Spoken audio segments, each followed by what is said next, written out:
ब्रह्ममुरारिसुरार्चितलिङ्गं निर्मलभाषितशोभितलिङ्गम्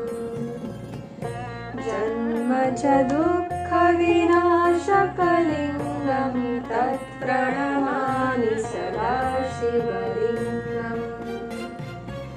देवमुनिप्रवरार्चितलिङ्गं कामदहन करुणाकरलिङ्गम्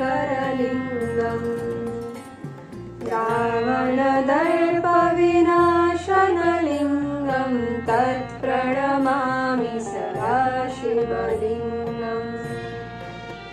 सर्वसुगन्धसुलेपितलिङ्गं बुद्धिविवर्धनकारणलिङ्गम् सिद्धसुरासुरवन्दितलिङ्गं तत्प्रणमामि सदा शिवलिङ्गम् कनकमहामणिभूषितलिङ्गं पद्मनिवेष्टितशोभितलिङ्गम् दक्षयुरग्नविनाशकलिङ्गं तत्प्रणमामि सदा शिवलिङ्गम् कुङ्कुमचन्दनलेपितलिङ्गं पङ्कजहारसुशोभितलिङ्गम् सञ्चितपापविनाशनलिङ्गं तत्प्रणमामि सदा शिवलिङ्गम् देवगणार्चितशोभितलिङ्गं भावे भक्तिविरेचकलिङ्गम् दिनकरकोटिप्रभाकरलिङ्गं तत्प्रणमामि सदा शिवलिङ्गम्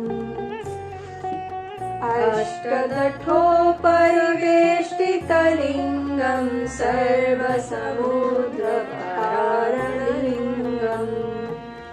अष्टदरिद्रविनाशनलिङ्गं तत्प्रणमामि सदा शिवलिङ्गम् सुरगुरुसुरवरपूजितलिङ्गं सुरवरपुष्पसदाचितलिङ्गम् परं परमात्मकलिङ्गं तत्प्रणमामि सदा शिवलिङ्गम् लिङ्गाष्टकम् इदं पुण्यं यः पठेत् शिवसंहितो शिवलोकमाप्नोति श्रेयसः बोधयते इति श्रीलिङ्गाष्टकम्। हर हर महादेव शंभु।